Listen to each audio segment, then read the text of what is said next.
السلام علیکم۔ سیاست میں کچھ بیانات ایسے آ جاتے ہیں جن کی قیمت کافی عرصے تک چکانی پڑتی ہے۔ اس میں سے آصف علی زرداری صاحب کا وہ بیان تھا کہ میں اینٹ سے اینٹ مار دوں گا یا کیا کر دوں گا، اینٹ سے اینٹ بجا دیں گے۔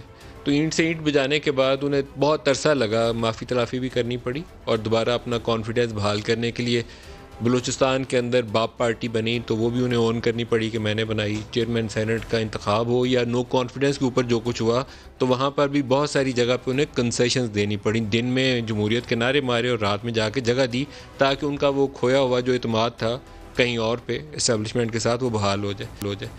اب یہ نقصان ہے اور وہ ان کے ساتھ جڑا رہے گا، آسانی سے جائے گا نہیں، مختلف مواقع کے اوپر ان کو وہ ہانٹ کرتا رہے گا۔ اسی طرح کے بعض بیانات جو ہیں ابھی نواز شریف کی تقریر کے ساتھ آئے، وہ تو ایک چھوٹا مرحلہ تھا، لیکن ایک سٹیپ اگر آگے چلے جائیں گے تو وہ ان کو سنبھالنا مشکل ہو جائے گا۔ آج اس سے ملتا جلتا ایک بیان ضرب عضب کے حوالے سے سامنے آیا، اور وہ مریم نواز کا میں ابھی آگے چل کے آپ کو دکھاتا ہوں۔ ایک بڑی انٹرسٹنگ سچویشن ہے، اگر اس کی ہم ہسٹری دیکھیں تو 2013 کے انتخابات کے بعد سب سے پہلے نواز شریف صاحب نے ایک پیس کمیٹی بنائی تھی طالبان سے ڈائیلاگ کے لیے، اور پیس کمیٹی بنی ہوئی تھی تو پاکستانی ایف سی کے سولجرز کے اوپر، پاکستانی فوج کے اوپر حملے جاری تھے، اور اسی اثناء میں کراچی ایئرپورٹ کے اوپر بھی اٹیک ہو گیا۔ ایک ایسا واقعہ بھی پیش آیا کہ پاکستانی ایف سی کے جوانوں کے 22 شاید جوان تھے، اس بس کے اوپر اٹیک ہوا اور ان کی شہادت ہو گئی۔ پھر پاکستانی جوانوں کے سر کاٹ کے ان کے ساتھ فٹ بال بنا کے کھیلا گیا۔ ایسے ہی موقع کے اوپر جنرل کیانی نے کے قریب آپریشن کیے تھے۔ اس وقت انٹرنیشنل میڈیا چھاپتا تھا کہ یہ 60 میل دور رہ گئے ہیں اسلام آباد سے، یہ والی صورتحال تھی۔ ہی ڈڈ ویری ویل، لیکن نارتھ وزیرستان میں وہ انٹر نہیں ہوئے، اور یہ ایک بڑا ٹف بیٹل کہی جاتی تھی کہ یہاں پر حقانی بیٹھا ہوا ہے، یا ازبکستان اسلامک موومنٹ والے بیٹھے ہوئے ہیں، یا یوئیغرز کے لوگ بیٹھے ہوئے ہیں، اور یہاں پنجابی طالبان بھی ہیں، اور باقی لوگ بھی دنیا جہان کے جتنے وانٹیڈ ہیں ساروں کا گڑھ ہے۔ یہ راحیل شریف نے کام شروع کیا تھا کہ سٹرائکس شروع کی، اور یہ ریٹیلیشن تھی جب ایف سی کے جوانوں کی شہادت ہوئی، اور پھر اس کے بعد اس میں مزید شدت آئی، اور یہ سٹرائکس آرمی کر چکی تھی۔ تو ان سٹرائکس کے بعد پیس کمیٹی بنی ہوئی تھی۔ یہ سارا میں سناریو آپ کو اس لیے بنا رہا ہوں کہ انیشیٹو سٹارٹ کس طرح ہوا تھا کہ پیس کمیٹی بنی ہوئی ہے، اور شاید عرفان صدیقی صاحب اور کچھ بڑے نامی گرامی لوگ ان کی نمائندگی کے لیے اس کمیٹی کا حصہ بھی بنائے گئے تھے، اور ادھر سے پاکستانی فوجی جوانوں کے اوپر حملہ ہوتا ہے، شہادت ہوتی ہے، فوج ریٹیلیٹ کرتی ہے۔ تو چودھری نثار کا بیان مجھے یاد آ رہا ہے کہ فوج کے اوپر حملہ ہوگا تو وہ جواب دے گی۔ یہ ہم نے اپنی پوزیشن ایڈجسٹ کی تھی۔ پھر اس کے بعد کراچی ایئرپورٹ کا اٹیک ہوا، اور ضرب عضب فائنلی ایک شیپ اختیار کر گیا، اور ضرب عضب کے بعد پاکستان میں سکون ہوا۔ ضرب عضب پاکستانی قوم کی خواہش تھی، پوری قوم کی امید تھی اور خواہش تھی، ڈیمانڈ کہہ لیں کہ مطالبہ تھا میرے جیسے بندے کا، ہر پاکستانی کا۔ ایگزیکیوٹ اس کو فوج نے کیا، اور یہ جو گروپس بنے ہوئے تھے، یہ بنے بھی جنرل ضیاء دور کے تحفے تھے، ہمارے پاس آئے ہوئے تھے جہاد افغانستان کے دنوں میں، اور ہم اس کو الاؤ کرتے گئے، لیکن پھر ایک دن آنا تھا کہ صفائی کرنی تھی، وہ جنرل راحیل شریف نے کی۔ آج میں اسٹیٹمنٹ سناتا ہوں، پھر میں اس کے اوپر بات کروں گا۔ بعض چیزیں بہت احتیاط سے کہنی پڑیں گی۔ یہ راستہ ایک بند ہے اس وقت نواز شریف کے آگے بھی اور مریم نواز کے آگے بھی۔ ان کو دیوار توڑ کے اپنا راستہ نکالنا ہے، کیونکہ پچھلے 3-4 سالوں میں جو کچھ پاکستان میں ہوا ہے، بعض معاملات میں ان کے ساتھ ہوگی، بعض معاملات میں انہوں نے جو سیاست کی تھی اس کا خمیازہ بھگتنا پڑا ہوگا، لیکن دیوار توڑ کے راستہ ضرور نکالیں سیاسی چالوں سے، لیکن کچھ ایسا مت کریں کہ تناؤ ایک نئی شکل ایسی اختیار کر جائے کہ کسی کے سنبھال ہی نہیں آئے۔ پہلا ان کا بیان سنوائیں جی، انہوں نے کیا کہا ہے وہ ضرب عضب کے حوالے سے۔ پاکستان کی ہر بیماری کا علاج اس ایک نعرے میں جس کو کہتے ہیں ووٹ کو عزت دو، اس میں چھپا ہوا ہے۔ بالکل رد الفساد میں ضرب عضب کے پیچھے فوج تھی، لیکن آگے نواز شریف کھڑا تھا۔ اب ووٹ کو عزت دو کا نعرہ بہت اچھا ہے، انہیں لگانا چاہیے، اور ان کی پارٹی کو اس کو اون کرنا چاہیے۔ اس کے ساتھ پھر جو پیرلل میٹنگ چلتی ہیں وہ میٹنگ چلانی بند کر دینی چاہیے۔ جو آئی جی آئی والا طرز سیاست تھا اس کو کھلے عام اس کی مذمت کر کے اپولوجی کرنی چاہیے۔ بہت اچھی بات ہے، میں اس کو پرسنلی انہیں سپورٹ کروں گا اگر ایسے ہی چلیں، لیکن یہ ضرب عضب والی کچھ ریڈ لائنز ہیں، ان کو نہ کراس کریں تو شاید ان کے لیے اچھا ہوگا۔ اسلام آباد ہائی کورٹ نے جو اشتہار لگانے کی بات کی وہ بھی دکھا دیں۔ بڑے افسوس کی بات ہے، کل اسلام آباد ہائی کورٹ سے یہ حکم آیا اشتہاری کو اشتہاری ڈکلیئر کیا جائے، اور اس کے پرچے جو ہیں اور اشتہار جو ہیں وہ جگہ جگہ لگائے جائیں۔ آپ لگائیں اشتہار، اس میں بے شک آپ نواز شریف کا چہرہ ڈال دیں، لیکن جب آپ غداری کا، بھگوڑے ہونے کا اشتہار لگائیں گے تو لوگوں کو اس میں جنرل پرویز مشرف کی شکل نظر آئے گی۔ اب یہاں دو صورتحال ہمارے سامنے ہیں. نواز شریف کو جس کیس کے اوپر ڈسکوالیفائی کیا گیا تھا وہ بہت کمزور بنیاد تھی اس کی، اور وہ کمزور بنیاد یہ تھی کہ اکاؤنٹ ریسیویبل تھے. اکاؤنٹ ریسیویبل کی ایک ٹیکنیکل ڈیفینیشن کے اوپر ایک سٹنگ پرائم منسٹر کو ڈسکوالیفائی کرنا درست نہیں ہے. لیکن اس وقت نواز شریف کو فارمر پرائم منسٹر ہیں، ان کو آ کے عدالت کے سامنے جانا چاہیے، اور عدالت کے سامنے جائیں گے تو ان کی عزت بڑھے گی، ان کا وقار بڑھے گا، اس میں کمی نہیں آئے گی اور ان کی سیاست کو مزید تقویت ملے گی. تیسرا بیان بھی وہ ڈھول والا بھی سنوائیں جی. نیب نے کل کہا کہ ہم ڈھول بجا کے اعلانات کریں گے کہ نواز شریف کو واپس لاؤ، لیکن جب تم ڈھول بجاؤ گے تو آواز ڈھول کی نہیں آئے گی، آواز ارشد ملک کی گواہی کی آئے گی. جب تم ڈھول بجاؤ گے تو عاصم سلیم باجوہ صاحب کے پیزے کے کاروبار کی آواز آئے گی. کیونکہ جب اس طرح کے ہتھ کنڈوں پہ یہ اتر آتے تو اس کا مطلب ہے کہ حکومت کے دن تھوڑے ہیں. اب یہاں تین نام ہیں، جنرل پرویز مشرف کا، جج ارشد ملک کا اور جنرل عاصم سلیم باجوہ کا. یہاں انصاف کا جو اصول کسی ایک پہ لاگو ہو وہی سب پہ لاگو ہونا چاہیے، پھر یہ نعرہ ختم ہو جائے گا. اگر نہ لاگو کیا تو یہ نعرہ چلے گا اور اس میں تقویت آئے گی. یہ ہمارے اتھارٹیز کو، جو متعلقہ ادارے ہیں، ان ساروں کے لیے ایک چیلنج ہے، اور شاید نون لیگ کے لیے سب سے بڑا ہتھیار ہوگا. جب وہ جلسے جلوس کریں گے وہاں یہ اس نعرے کی آواز مزید بلند ہوگی، اور اس نعرے کو روکنا زور سے کیا گیا کوشش کام نہیں آئے گی، کوئی مدد نہیں ملے گی، لیکن انصاف کرنا یقیناً کام آئے گا. پھر اس نعرے کی جو توانا آواز ہے اس کمزور ہونا شروع ہو جائے گی. جو شرکا آج کے پروگرام میں ان کا آپ سے تعارف، ملکہ بخاری ہمارے ساتھ ہیں اسلام آباد اسٹوڈیوز میں، عطا اللہ تارڑ ہوں گے PMLN سے، اور جنرل غلام مصطفیٰ صاحب ڈیفینس اینالسٹ ہیں. صاحب کو پروگرام میں خوش آمدید کہتا ہوں. جنرل غلام مصطفیٰ، آپ سے سٹارٹ کروں گا. جو پہلا بیان ہے ضرب عضب والا، وہ بڑا انٹرسٹنگ ہے. اس وقت پالیٹکس ایک ایسی جگہ کے اوپر ہے کہ مریم کو واپسی کا راستہ چاہیے سیاست کے اندر. تو کیا لگتا ہے آپ کو، کوئی راستہ نکلے گا ان نعروں سے، یا کچھ لگتا ہے کہ تناؤ والی کیفیت اور بڑھ جائے گی؟ دیکھیے، تناؤ والی کیفیت میں دن بدن اضافہ ہو رہا ہے، اور اس میں جو ہماری لیڈرشپ ہے وہ کوئی زیادہ مدد نہیں کر رہی کہ تناؤ کم ہو. اور جو ملک میں ایک عجیب قسم کی تقسیم آپ کو نظر آ رہی ہے وہ دن بدن اور بڑھ رہی ہے. اور یہ جو کچھ بھی ہو رہا ہے یا جس نہج پہ چیزیں جا رہی ہیں، مجھے ڈر یہ ہے کہ ہم بہت زیادہ اپنا نقصان کر بیٹھیں گے، تب بھی ہمیں ہوش نہیں آئے گی.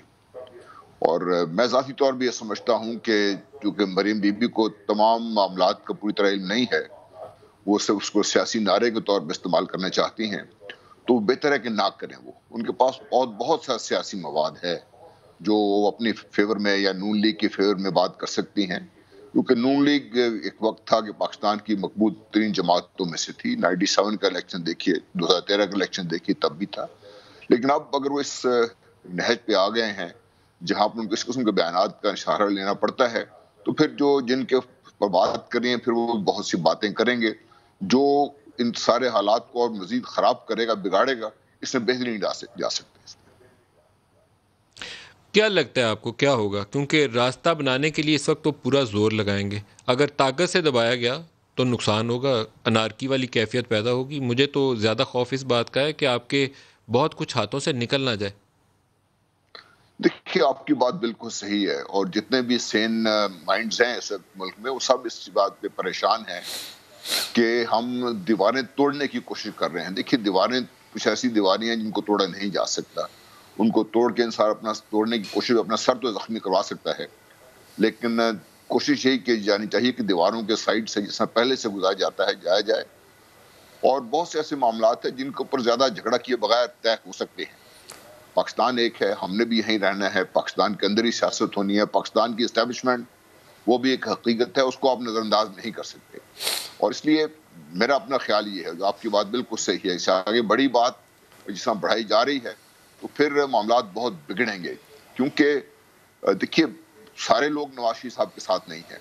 بہت سے ایسے لوگ ہیں جو نواز شریف صاحب کے اور مریم صاحب کے بیانی سے متفق نہیں ہیں.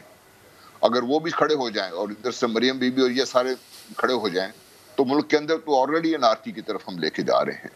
ملک کے معاملات بہت اس وقت گمبھیر ہیں، اور معاملات اور جس کا سنجیدہ صورتحال کا متقاضی ہے وہ اس وقت ملک میں نظر آتی ہے مجھے. طارڑ صاحب، آپ فرمائیے گا، اس وقت جو انٹرسٹنگ سیناریو ہمارے پاس پالیٹکس کے اندر نظر آتا ہے کہ نواز شریف، مریم، مولانا فضل الرحمان یہ اس پولیٹیکل بیٹل کے لیڈ پلیئر ہوں گے، یہ لیڈ کر رہے ہوں گے. باقی کسی کو وہ ذمہ داری کا وہ اتنا وزن اس کے کاندھوں پہ نہیں ڈالا گیا جتنا ان تینوں کے اوپر ہے. دوسری طرف آپ دیکھیں گے تو وہاں تحریک انصاف کی حکومت تو کھڑی ہے, ساتھ اسٹیبلشمنٹ بھی کھڑی ہے. تو آپ کا ٹکراؤ جو ہے وہ بالکل لگتا ہے کہ یقینی ہوگا اگلے 4-6 ہفتوں کے, اس سے زیادہ کام آپ کھینچ نہیں سکیں گے. کہیں نہ کہیں ایسا راستہ نکالنے کی کوشش میں آپ کا ٹکراؤ ہو جائے گا. بہت شکریہ ملک صاحب. دیکھیے بات یہ ہے کہ پچھلے 2 سال کے اندر اس ملک میں احتساب کا بھی یک طرفہ نظام چلایا گیا ہے. یعنی جو فیورٹس ہیں, جو تحریک انصاف کے وزراء ہیں, مشیران ہیں, ان کے لیے ایک الگ احتساب کا نظام ہے, اور اپوزیشن بینچز پہ بیٹھے جو اراکین ہیں ان کے لیے احتساب کا ایک اپنا نظام ہے. تو جو بات یہاں پہ ہو رہی ہے وہ آئین کی حکمرانی کی ہو رہی ہے, وہ قانون کی حکمرانی کی ہو رہی ہے. دیکھیے یہ تو ممکن نہیں ہے نا جی کہ آپ لیڈر آف اپوزیشن اس وقت 2 جیل میں ہیں, یعنی شہباز شریف صاحب قائد حزب اختلاف, اور حمزہ شہباز شریف صاحب جو پنجاب سب سے بڑا آپ کا لیجسلیچر ہے, سب سے بڑی اسمبلی ہے, اس کے لیڈر آف اپوزیشن جیل میں ڈالا ہے. اور ملک صاحب پبلک منی یعنی کرپشن یا کسی سرکاری فنڈ, سرکاری ٹھیکے, سرکاری ٹینڈر میں سے کوئی خرد برد کا الزام نہیں ہے. لیکن وہ یہ آپ اس تفصیل میں کیسوں میں نہ جائیں. جو سیدھا اس وقت سٹیٹمنٹ ہے ضرب عضب, آپ کے خیال میں آپ کو ہرٹ کرے گا یا سیاسی اعتبار سے آپ کو فائدہ دے گا؟ میں اسی طرف آ رہا ہوں. نہیں دیکھیے میں اسی طرف آ رہا تھا کہ دیکھیے ایک طرف احتساب کا ایک یک طرفہ نظام ہے کہ یعنی ایک سیاسی جماعت ہے وہ جو مرضی کرے, وہ پبلک منی, میں صرف یہ اب آپ کو بتانا چاہ رہا ہوں کہ آٹا, چینی, دوائیاں سب کچھ اگنور ہوا نا جی. نیب کو تب نظر نہیں آیا, نیب اب اشتہارات کی بات کرتے ہیں. تو یہ جو نظام ہے یہ صرف سیاسی انتقام کے لیے بنایا گیا ہے, نمبر 1. نمبر 2, جہاں ضرب عضب کی بات ہوئی اور باقی آپریشنز کی بات ہوئی, دیکھیے پولیٹیکل ول ہوتی ہے, پولیٹیکل ول ہو تو یہ معاملات آگے چلتے ہیں. 10 سال ہماری پنجاب میں حکومت تھی, 5 سال ہم وفاق میں رہے ہیں. کیا مجھے بتائیے, اور بڑی قدر ہے پاک فوج کی جو قربانیاں ہیں, باقی جو لا انفورسمنٹ ایجنسیز ہیں, جو نیشنل ایکشن پلان تھا اس کی امپلیمنٹیشن کے لیے کیا تمام سٹیک ہولڈرز آن بورڈ نہیں تھے؟ کیا سب اکٹھے نہیں ہوئے؟ کیا کراچی کا امن اس لیے بحال ہوا کہ صرف کوئی ایک سٹیک ہولڈر تھا؟ سارے اکٹھے ہوئے, سارے سٹیک ہولڈرز جو ہیں وہ ایک میز پر بیٹھے, تب جا کے نیشنل ایکشن پلان کی امپلیمنٹیشن اور ایک انٹرسٹنگ صورتحال یہ ہے کہ آپ کو اے پی ایس اٹیک کے بعد پولیٹیکل پارٹیز کو اکٹھے بٹھانے کی ذمہ داری جو تھی وہ فوج کو کرنی پڑی. یہ افسوسناک صورتحال تھی کہ آپ سیاستدان اے پی ایس کے بعد بھی خود نہیں تھے اکٹھے ہو کے بیٹھے, بشمول عمران خان, آپ کو فوج نے اکٹھے کر کے بٹھایا تھا. جو کراچی آپریشن ہے یہ فوج کی ذمہ داری زیادہ بنتی ہے کیونکہ ایم کیو ایم کی جو سیاست تھی اس کا زیادہ بوجھ فوج کے یا اس وقت کی اسٹیبلشمنٹ کے زیادہ دور کی اس کے کاندھوں کے اوپر تھا. تو فوج والے تجاویز لے کر آئے تھے. جنرل رضوان نے وہ پلان جو تھا اس کو کنسیپچولائز کیا. پھر ستمبر 2013 میں پی ایم ایل این نے اس کی اپروول دی. پولیٹیکل کریڈٹ آپ کا, پولیٹیکل اونرشپ آپ نے پرووائڈ کی. آرمی وہ جو اے ٹی اے کے اندر امینڈمنٹ کی گئیں, پولیس پاورز دی گئیں, اس کے نتیجے میں کراچی میں امن آیا. لیکن اس سلوگنیرنگ میں مجھے تو ڈر یہ ہے کہ آپ آپس میں لڑ نہ پڑیں, یہ وہ صورتحال بڑی نقصان دہ ہو جائے گی. دیکھیے ملک صاحب بات یہ ہے, جس طرح آپ نے کہا کہ اس کی اپروول دی اور لیجسلیشن ہوئی, میں اسی طرف آ رہا تھا. آپ دیکھیے پرائم منسٹر نواز شریف کے آپ کراچی کے وزٹ اٹھا لیں, تمام سٹیک ہولڈرز کو اکٹھا کرنے کی انہوں نے ذمہ داری اٹھائی بطور وزیر اعظم, بطور اسٹیٹمنٹ, سب کو اکٹھا کیا اور مسائل کا حل نکلا. اور جہاں تک اکٹھے بیٹھنے کی بات ہے, میں صرف 2 واقعات کوٹ کروں گا. 2013 کے الیکشن میں عمران خان صاحب گرتے ہیں کرین سے, زخمی ہوتے ہیں. نواز شریف صاحب اپنی پوری کیمپین کو معطل کر کے سیدھا شوکت خانم جاتے ہیں, ان کی عیادت کرتے ہیں. پرائم منسٹر بننے کے بعد انہوں نے چودھری نثار کے ہمراہ بنی گالا گئے, خود گئے, عمران خان صاحب کو ملنے گئے. تو دیکھیے ہم تو پولیٹیکل میچورٹی کا مظاہرہ کرتے رہے ہیں. اب اگر ایک سیاسی جماعت کشمیر کے ایشو پہ بیٹھنا مناسب نہیں سمجھتی, وہ ٹڈی دل کے ایشو پہ بیٹھنا مناسب نہیں سمجھتی, وہ کرونا کے معاملے پہ بیٹھنا مناسب نہیں سمجھتی, تو یہ دیکھیے نا, یہ تو اب ایگو کی وار ہے ان کی, وہ جانے ان کا کام جانے. مگر ہم نے بطور ایک رسپانسبل اپوزیشن, بطور ایک رسپانسبل پولیٹیکل, ملکہ سے پوچھنا چاہیے, ملکہ آپ کو کیا نظر آتا ہے یہ جو سیاسی کھینچا تانی ہے اس کے اندر کوئی انارکی والی کیفیت نہ پیدا ہو جائے؟ اس وقت صورتحال اچھی نہیں ہے. دیکھیے ندیم، شکریہ. پہلی بات تو یہ ندیم صاحب کے 2-3 اہم گزارشات میں آپ کے سامنے پیش کرنا چاہتی ہوں. دیکھیں مریم نواز شریف کا جو بیانیہ ہے، جو نواز شریف کا بیانیہ ہے، آپ دیکھیں کہ کیا بات کر رہے ہیں. یہ آئین کی پاسداری کی بات کریں، قانون کی بالادستی کی بات کریں، ووٹ کو عزت دو کی بات کریں، یہ 3 باتیں کر رہے ہیں. اور ان کے اپنے عمل کیا ہیں؟ پاکستان کے ایکس منتخب وزیر اعظم جو تھے، ان کو پاکستان کی اعلیٰ عدالت نے نااہل ڈکلیئر کیا. آپ نے کہا کیس ویک تھا، جو بھی آپ کا تجزیہ ہے، لیکن نااہل ڈکلیئر کیا. پاکستان کے نیب کورٹ نے کہا یہ مجرم ہے. پاکستان کے نیب کورٹ نے کہا یہ اشتہاری ہیں. پاکستان کے لاہور ہائی کورٹ نے کہا کہ آپ جا سکتے ہیں، لیکن کورٹوں نے ان کو مجرم ڈکلیئر کیا. اب اسلام آباد ہائی کورٹ میں ان کا کیس چل رہا ہے. یہ تو ان کا اپنا عمل ہے. ان کی بیٹی آگے سیاست کو بڑھا رہی ہیں، خود بھی مجرم ہے. پاکستان کی عدالت میں جھوٹ بولا ہے. اس کے بعد ان کے بارے میں الیکشن کمیشن کا ایک فیصلہ ہے جو کہتا ہے کہ یہ سیاسی ایکٹیویٹیز میں متحرک نہیں ہو سکتی، اور یہ پاکستان کے آئین کی بالادستی کی موومنٹ کو لیڈ کر رہی ہیں. یہ پاکستان کی جمہوریت کے ساتھ ایک مذاق ہو رہا ہے. پہلی بات تو یہ. دیکھیں ارشد ملک کی ویڈیو آنے کے بعد کیس کے اوپر بہت بڑے سوال ہیں. ان سوالوں سے ہم نظریں نہیں چرا سکتے. ہم نظریں نہیں چرا سکتے. وہ ہماری اعلیٰ عدلیہ کو آج نہیں تو کل اس کے اوپر پوزیشن لینی پڑے گی. عدالت فیصلہ دے چکے ہیں، اس پہ وضاحت پیش کر چکے ہیں کہ اس کیس کا فیصلہ جو ہے اور اس ویڈیو ایویڈنس کی جو اوتھینٹسٹی ہے، اس کو اسلام آباد ہائی کورٹ ڈٹرمن کرے گا کہ آیا اس پہ اس کا کوئی امپیکٹ ہوا یا نہیں. پہلی بات تو یہ. دوسری بات یہ کہ اس کے بعد جو پورا اس پروسیس ہے نا جس میں پنشمنٹ ہوئی ہے، وہ پورا پروسیس کوسچن ہو جاتا ہے. مجھے یاد پڑتا ہے ندیم صاحب جسٹس کیوم والی جو آڈیو کلپس آئی تھیں جس میں وہ فرمائش کر رہے تھے جسٹس کیوم سے کہ بی بی کو 7 سال کے لیے سزا دے دو. اس کے بعد جج کو بھی رخصت کیا گیا. کیسوں کا بھی بیڑا گرک ہو گیا. کوئی مشابہت کیسوں کا بھی بیڑا گرک ہو گیا. بیکاز پاکستان کی اعلیٰ عدالت اور پاکستان کی عدالتیں آزاد ہیں. یہ مارشل لاء کا دور نہیں ہے ندیم صاحب. آپ کیا کہہ رہے ہیں کہ پاکستان کے نظام عدل میں پاکستان کا کوئی اعلیٰ عدالت یا عدلیہ کا نظام آزاد نہیں ہے؟ یہ عدالت کو کہنا چاہ رہے ہیں. آج آپ نے دیکھا کہ یہ کھڑی ہو کر وہاں 2 اداروں کو للکار رہی تھی. ہم نے تو یہی دیکھا ہے. آپ نے پتہ نہیں کیا دیکھا. انصاف مانگنا بری بات نہیں ہے، اور یہ کہنا کہ ایون ہینڈڈ اکاؤنٹیبلٹی ہو وہ بھی بری بات نہیں ہے. میں آپ کو وضاحت پیش کر دوں. یہ کہہ رہی تھیں اسلام آباد ہائی کورٹ آنریبل ججز کو کہ آپ کس طرح اشتہاری ڈکلیئر کر سکتے ہیں. بی بی یہ پاکستان کے قانون کے مطابق جو بھی وہ کہہ رہے تھے، جو بھی استفسار ہوا، مکالمہ ہوا، مریم نے ساتھ جنرل مشرف کی مثال دی. وہ بتاتے ہیں کیا آپ مریم پہ ایکٹ کرنا مریم کے اس مطالبے کو سامنے رکھ لیں، جنرل مشرف کا کیس سامنے، آپ ایکٹ کرنا چاہیں گی؟ سیکشن 87 آف CRPC کہتا ہے کہ جب آپ نے کسی کو اوفینڈر، کسی کو آپ نے اشتہاری ڈکلیئر کرنا ہے تو آپ نے یہ سٹیپس اٹھانے ہیں.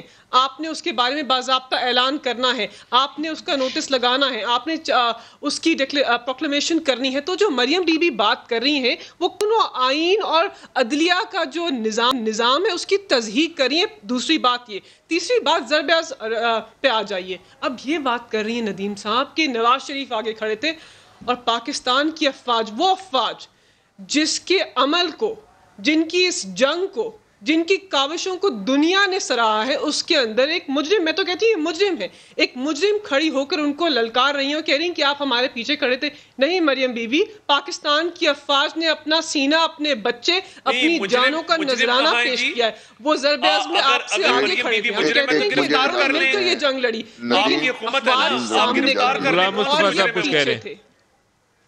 غلام مصطفیٰ صاحب کچھ کہہ رہے ہیں. دو چیزیں بڑی واضح.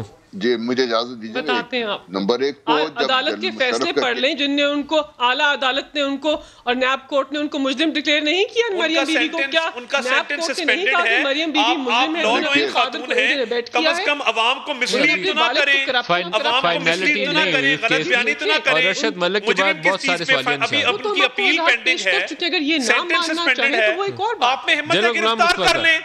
آپ کی حکومت اگر یہ سخت رکھتی ہے تو گرفتار کرنے میں آپ کو چیلنج کرتا ہوں. آپ لوگوں کے پاس کوئی لیگل جواز نہیں ہے. 2-3 چیزیں ہمیں کلیئر ہونی چاہیے. جہاں تک جنرل مشرف کا تعلق ہے، آپ اس وقت جو گورنر تھے عشرت العباد، ان کی کتاب پڑھیں جس میں بڑے واضح طور پہ کہا ہے کہ میاں نواز شریف نے میری ذمہ داری لگائی تھی کہ سندھ ہائی کورٹ سے ایسا فیصلہ لے کے آئے کہ جنرل مشرف باہر بھی نکل جائیں اور ہمارا نام بھی نہ. یہ کتاب میں لکھا ہوا ہے، میں کوٹ نہیں کر رہا. نمبر 2، جب ان پہ غداری کا مقدمہ چلا، جو حکومت لے کر جسٹس کے کہنے پر جو اس کا فیصلہ آیا، اس میں بڑا ایک واضح تھا کہ جو قانون انہوں نے 2010 میں 18ویں ترمیم پاس کی اور 2007 میں جو کچھ ہوا، اچھا وہ غلط ہوا، وہ بات نہیں کر رہا. میں صرف یہ بات کر رہا ہوں آپ سے کہ 2007 میں کچھ ہوا، 2010 میں اس کو جرم بنا کے اس پہ مقدمہ چلا اور ہائی کورٹ کا فیصلہ ہے کہ یہ غلط ہوا سارا کچھ. نمبر 3, جناب غلام مصطفیٰ صاحب اس کو آپ جسٹیفائی نہیں کر سکیں گے. جب آپ میدان میں نکلیں گے نا, جلسے میں نعرہ ماریں گے تو ایک طرف نواز شریف کا کیس تو دوسری طرف جنرل مشرف کا نعرہ ماریں گے, آپ کوئی جسٹیفیکیشن نہیں دے پائیں. میں صرف آپ کو حقائق بتا رہا ہوں, میں جسٹیفائی نہیں کر رہا. اور جہاں تک جج ارشد ملک آئین پاکستان توڑنا بڑا جرم ہے سر. بہرحال اس کی کوئی بھی ترجیح نہیں دی جا سکتی, ہمیں اس کے اوپر کسی نہ کسی دن بات تو کرنی پڑے گی. ملک صاحب میں وہ تو آپ وہ انڈر ڈسکشن وہ نہیں ہے, میں صرف یہ عرض کر رہا ہوں کہ کیا ہوا اس کے بعد کیا ہوا. اگر انہوں نے آئین توڑا الگ, جس آئین کو پامالی کی گئی 2010 میں قانون بنا کے 2007 کو جرم کیا, کیا وہ کم ہے اس سے؟ بہرحال وہ تو بات بحث کی بات. تیسری چیز جو میں آپ سے عرض کرنا چاہتا ہوں, دیکھیے ارشد ملک کا کیس آیا, ساری دنیا نے دیکھا, ان کو سزا بھی ہو گئی, جو کچھ بھی ہو وہ تو بھی کیس کورٹ میں ہے. لیکن میں آپ سے آج یہ درس کر رہا ہوں, خدا نہ کرے یہ کیس اپنی پائے تکمیل تک پہنچے, کیونکہ اگر انہوں نے بلیک میل کیا ہے اس کے اوپر اور بھی الزامات تھے کہ یہ بلیک میل کرنے کے لیے کیا کچھ ہوا اور سارا کچھ کرنے کے لیے, جیسے ارشد ملک صاحب کو کیسے پھنسایا گیا. اگر وہ سارا کچھ پائے تکمیل تک پہنچا تو شاید بہت سارے بت اور کریں گے. تو میں سمجھتا ہوں کہ چند چیزوں کو ہمارے سیاسی مدبرین کو یہ چاہیے کہ سوچ کر احتیاط سے بات کریں. باقی ان کے سیاسی معاملات ہیں, ڈیفینیٹلی ٹھیک ہے. میں ایک بریک لے لوں. ویسے ارشد ملک کی جو کا ایک اور حصہ ہے نا, وہ کسی نہ کسی سٹیج کے اوپر باہر آنا ہے.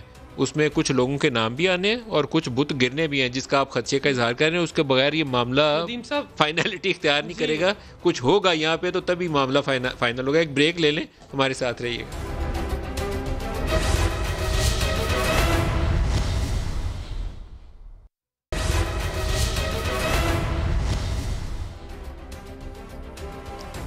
اچھا, آج والی میٹنگ میں کچھ اور بیانات بھی تھے. خواجہ آصف صاحب جو ہیں وہ طبلِ جنگ بجا رہے ہیں, سنائیے گا کیا کہا انہوں نے.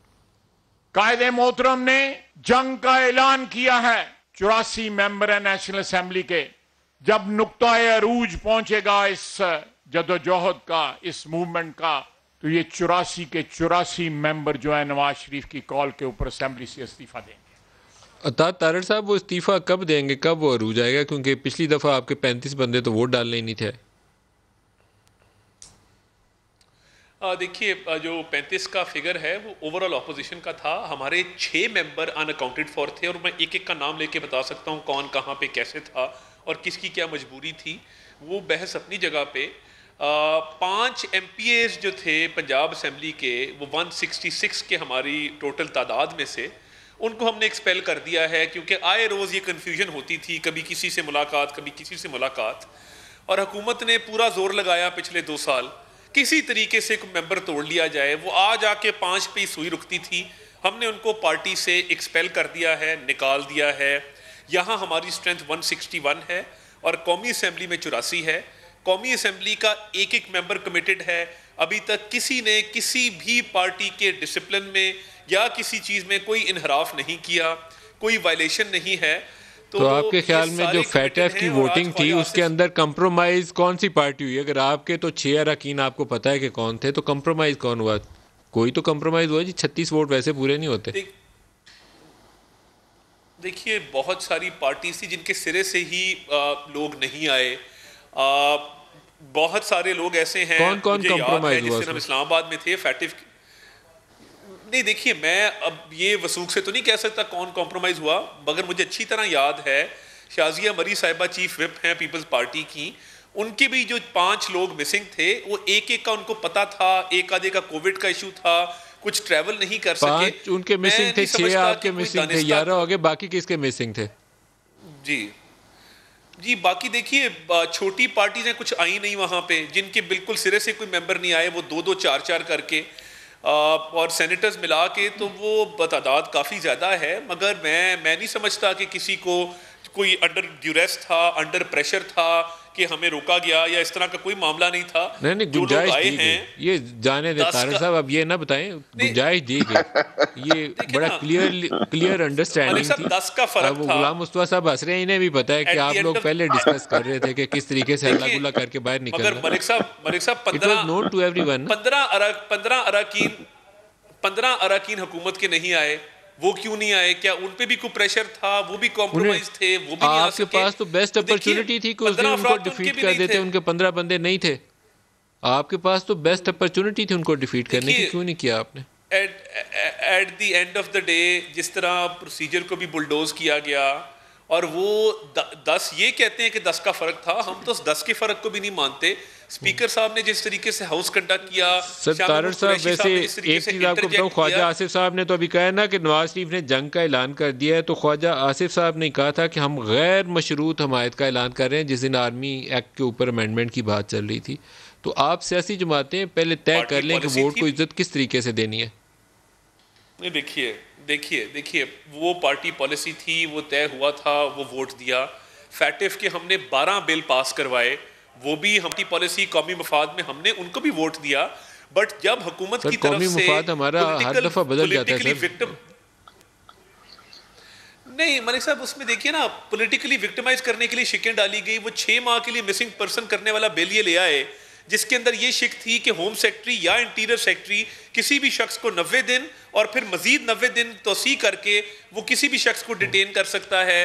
ایک آپ سے اور بات پوچھوں کہ جنرل غلام مصطفیٰ سے بھی پوچھتا ہوں. نواز شریف صاحب نے اپنی تقریر میں جنرل عاصم باجوہ کا نام لے کر کہا تھا کہ وہ کمانڈر صدرن کمانڈ تھے جب وہ وہاں بلوچستان عوامی پارٹی بنائی گئی اور کس طریقے سے حکومت کی تبدیلی کا عمل ہوا. جب نو کانفیڈنس موو ہوئی اس وقت تو جنرل عاصم باجوہ نے آپ کے ووٹ نہیں توڑے ہوں گے. جنرل عاصم باجوہ قصوروار ہے تو اس کے اوپر کریں, مجھے کوئی ایشو نہیں ہے ان کو ڈیفینڈ کرنے کا. لیکن آپ لوگ خود جب بندے پورے نہیں کر پائے, آپ کے بندے پھر ٹوٹ گئے نو کانفیڈنس کے اوپر, تو پھر آپ کیا بولیں گے, اب کس کو الزام دیں گے؟ اب گنجائش پیدا ہر دفعہ اس کو آپ مصالحت کہہ لیں, قومی مفاد کہہ لیں, لیکن آپ کی کمزور سیاست کا نتیجہ ہے یہ. نہیں دیکھیے ہمارے جو بندے, دیکھیے ہم نے بڑا بولڈ سٹیپ لیا. ہمارے جو بندے ڈاؤٹ فل تھے وہ پنجاب میں تھے, ان کے نام بھی پتہ ہیں, ان کی شکلیں بھی پتہ ہیں, ان کو پارٹی سے نکال دیا گیا ہے قطع نظر اس بات کے کہ ہمارا اور پی ٹی آئی کا 4 ووٹوں کا فرق ہے. نو کانفیڈنس کے اوپر کون کمپرومائز ہوا تھا سر؟ دیکھیے سینٹ کے استعفیٰ بھی میں آپ کو بتا دوں, استعفیٰ بھی 4 اراکین کو, یہ شاید سر چیئرمین سینٹ کے نو کانفیڈنس کے اوپر وہ 14 بندے کیسے غائب ہوئے تھے جو کھانے میں شامل تھے, رات کو ووٹ ڈالتے وقت شامل نہیں تھے؟ وہ دیکھیے جو 14 لوگ سینٹ کے چیئرمین کے الیکشن میں کمپرومائز ہوئے, 4 لوگ ایسے ہیں جو فیٹف کے بلز والے دن بھی ووٹ ڈالنے نہیں آئے. میاں نواز شریف صاحب ہدایت دے چکے ہیں راجہ ظفر الحق صاحب کو, جو لیڈر آف اپوزیشن بھی ہیں سینٹ میں اور ہماری پارٹی کے چیئرمین بھی ہیں, کہ ان 4 اراکین کو شو کاز نوٹس ایشو کیا جائے, اور اگر ان کا جواب نوٹس جاری ہوگا تو ان کو پارٹی سے. طاہر صاحب وہ کس کس کو نوٹس جاری ہوگا؟ 4 لوگوں کی فہرست ہے جی 4 لوگوں کی فہرست ہے جن کو show cause notice Mian Nawaz, اس میں راہیلہ مقصی صاحبہ ہیں, راہیلہ مقصی صاحبہ ہیں, کلثوم پروین صاحبہ ہیں, دلاور خان صاحب ہیں اور شمیم افریدی صاحب ہیں. یہ شو کاز میاں نواز شریف صاحب کے حکم پہ راجہ ظفر الحق صاحب ایشو کر رہے ہیں, اور ان 4 اراکین کو شو کاز جائے گا ان کی فیٹف والے دن ایبسنس کے حوالے سے. اس پہ پارٹی نے فیصلہ کر لیا ہے اور یہ سینٹرل ایگزیکٹو کمیٹی کا فیصلہ ہے. اچھا, ایک مولانا فضل الرحمان کا بھی یہ بڑی اچھی خبر ہے جی, خبر چلائیں, ان کی بڑی خبر چلائیں, یہ 4 اراکین کو شو کاز جاری ہو رہا ہے. مولانا فضل الرحمان کا ایک سٹیٹمنٹ بھی سنائیں جی. ہماری طرف فوج کے ساتھ, اس کی قیادت کے ساتھ کسی قسم کا کوئی جھگڑا اور تنازع نہیں ہے. آپ نے خود ہی کہہ دیا کہ کل تو آپ نے ان کے ایکسٹینشن کے لیے ووٹ دیا تھا, جس پہ آپ یہ ثابت کر رہے ہیں کہ مسلم لیگ اور اس کی قیادت کا فوج کے ساتھ کوئی تنازع نہیں ہے, ان کے لیے کوئی مشکل نہیں پیدا کر رہے. لیکن اگر مشکل پیدا ہے تو پھر اس کا معنی یہ ہے کہ ان کی طرف سے ہے, ہماری طرف سے. جنرل غلام مصطفیٰ کتنی محبت ہے اسٹیبلشمنٹ کی مولانا فضل الرحمان کے ساتھ, کیونکہ دھرنے سے پہلے بھی ملاقات ہوئی, ویسے بھی ان کے رابطے رہے. جن دنوں یہ لوگ وہ بات چیت کے لیے بھیجا کرتے تھے اسد عمر کو اور پرویز خٹک صاحب کو, تو بات چیت مولانا فضل الرحمان سے نہیں ہوا کرتی تھی. اکرم درانی کے وہ گھر چاہ کے بیٹھ جاتے تھے, مولانا ملاقات کے لیے کہیں اور گئے ہوتے تھے, کبھی چودھری برادران کے ساتھ اور کہیں کسی اور جگہ پر. تو آپ کے رابطے تو بہت اچھے ہیں ان سے. دیکھیے مولانا صاحب کے ایک کریڈٹ تو دیں کہ وہ کبھی اپنے دروازے بند نہیں کرتے, اور وہ سیدھے دیوار, جیسا پہلے عرض کی تھی دیوار توڑنے کی بات کا, وہ دیوار توڑنے کی بات نہیں کرتے. ان کو آپ 2002 سے دیکھ لیجئے, بڑا ان کا بڑا واضح ایک کردار ہے, وہ گنجائش پیدا کرنے کی ان میں میرے خیال سب سے بڑی صلاحیت ان میں ہے. یہی جو ان کا آرگومنٹ ہے کہ ہماری فوج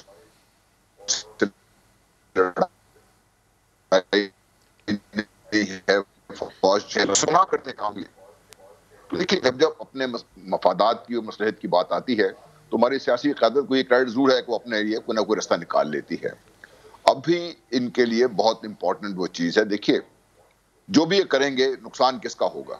اگر یہ خیال یہ ہے کہ اگر یہ مٹ بھیڑ ہو جائے گی, خدا نہ خواستہ جھگڑا ہو جائے گا, تو کسی اور کا نقصان ہو نہ ہو, نون لیگ کا بھی نقصان ہوگا, پاکستان کا نقصان بھی ہوگا. تو یہ وقت متقاضی ہے کہ جو لیڈرشپ ہماری ہے وہ اپنے ان چھوٹے چھوٹے مفادات کے دائروں سے باہر نکلیں, بڑی بات سوچیں. بڑا یہ ہے کہ تو نون لیگ کی لیڈرشپ میں آپ کس کو یہ پیغام دے رہے ہیں سر؟ نون لیگ کی لیڈرشپ میں یہ پیغام آپ کا کس کے لیے ہے کہ وہ سوچے؟ میں یہ سمجھتا ہوں نواز شریف کو سوچنا چاہیے کہ قوم نے 3 دفعہ ان کو اپنے سر کا تاج بنایا ہے, اور ان کے لیے ان پہ ذمہ داری میں سمجھتا ہوں سب سے زیادہ ذمہ داری ان پہ عائد ہوتی ہے, بجائے اس کے کہ وہ اس قسم کے بیانات دیں. آپ ان کو ابھی فی الحال قومی مجرم یا وہ باغی یا وہ کیا وہ ہوتا ہے جی ہمارے یہاں وہ جو ٹریزن والی کیس میں لگتا ہے, وہ نہیں سمجھ رہے آپ ان کو قومی لیڈر سمجھ رہے ہیں ابھی؟ دیکھیں آپ سمجھنے نہ سمجھنے سے تو کچھ نہیں ہوتا نا. اگر یہ نون لیگ ان کے ساتھ کھڑی ہے, 84 نیشنل اسمبلی کے ممبر اب بھی ان کی وفاداری کا دھرم برتتے ہیں, اس طرح پنجاب میں لوگ ہیں. ایک تو بدقسمتی یہ ہے کہ پورے پاکستان سے یہ سگڑ کے پنجاب میں رہ گئے ہیں. دوسرا میرا ظلم یہ ہے کہ یہ جس راستے پہ چل نکلے ہیں یہ ان کے خمیر میں نہیں ہے. اور یہ میں اگر کہوں بھی تو نواز شریف صاحب کو عدالتوں نے جو کیا ہے, لڑائی عدالتوں کی لڑائی تو عدالتوں کی لڑائی ہے نا, وہاں پہ مجرم ان کو ڈکلیئر کیا ہوا ہے. لیکن اگر آپ بھی ان کو یہ اپنا سر کا تاج بنا کے رکھنے تیار ہیں تو میں تو اس کو کچھ نہیں کر سکتی. ان کے اپنا یہ تو نون لیگ کا اپنا مسئلہ ہے, لیکن اگر یہ نواز شریف صاحب کے وزیر اعظم اس حد تک لیڈرز کیسے بیٹھ کے فیصلہ کریں, کیونکہ وہ تو نہ اکٹھے بیٹھیں گے, نہ بات کریں گے, نہ راستہ نکالیں گے.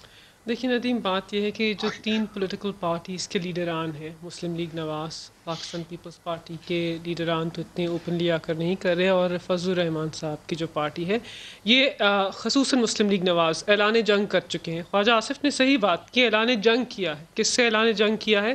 پاکستان کے 2 اہم اداروں سے. پاکستان کی افواج کے خلاف اعلان جنگ ہے اور پاکستان کی عدلیہ کے خلاف ہے. ہم ان کو کہہ رہے ہیں, آپ کے پروگرام کے توسل سے ان کو پیغام دے رہے ہیں اور کہہ رہے ہیں کہ آپ نے اگر جنگ کرنی ہے تو سیاسی جنگ کریں پاکستان تحریک انصاف کی حکومت کے ساتھ. اگر آپ نے متنازع بنانا ہے تو پاکستان تحریک انصاف کی حکومت کو بنائیے, لیکن اداروں کو خدارہ متنازع نہ بنائیے. بکاز اگر پاکستان کی افواج اور پاکستان کی عدلیہ کمزور ہوتے ہیں تو ریاست کمزور ہوتی ہے, پاکستان کی سالمیت کمزور ہوتی ہے, اور یہ ان کی غیر جمہوری سوچ جو ہے یہ ملک کو نقصان پہنچائے گی. جہاں تک یہ بات کرتے ہیں کہ ہم نے استعفیٰ دینا ہے اور اعلان کر رہے ہیں, ہم تو کہہ رہے ہیں پہلے تو یہ استعفیٰ دیں گے نہیں, کیونکہ ان کی سیاست کا محور کیا ہے؟ اقتدار, اقتدار, اقتدار. ان کو اقتدار چاہیے, ہر صورت چاہیے.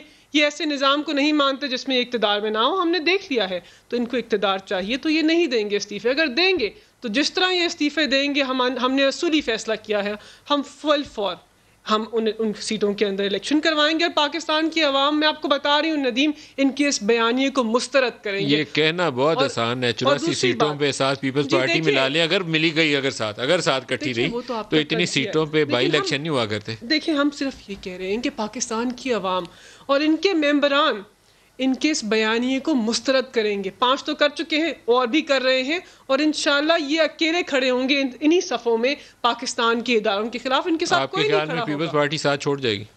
یہ دیکھیں زرداری صاحب تو پہلے ہی کہہ چکے ہیں کہ نواز شریف گریٹر پنجاب بنانا چاہتے تھے. وہ ماضی کی بات, ماضی, پر ان کا یہی فیصلہ ہوگا, اور ہم کہہ رہے ہیں ان کو بھی کہ ان کو مسترد کیجئے. تو آپ انگیج کر رہے ہیں پیپلز پارٹی, چلائیے. آپ انگیج کر رہے ہیں. ہم ابھی تو کسی سے انگیج نہیں کرے, لیکن ہم نے انہیں کہا ہے کہ اگر احتساب کے علاوہ کسی بھی ایشو پہ بات کرنی تو ہم آپ کے لیے حاضر ہیں. ضرور آئیے بات کیجیے. بریک لے لیں جی, ہمارے ساتھ رہیے گا.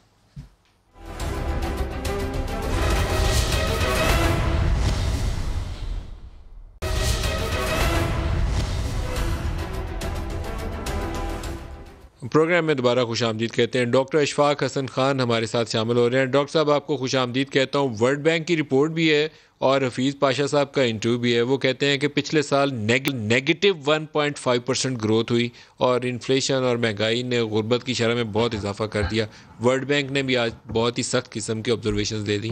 آپ کا تجزیہ کیا ہے؟ دیکھیں, جو پچھلے سال ہم نے 0.4% نیگیٹو گروتھ دیا تھا, تو آپ یہ دیکھیں کہ نیشنل اکاؤنٹس تو بنتا تھا, جنرلی بنتا ہے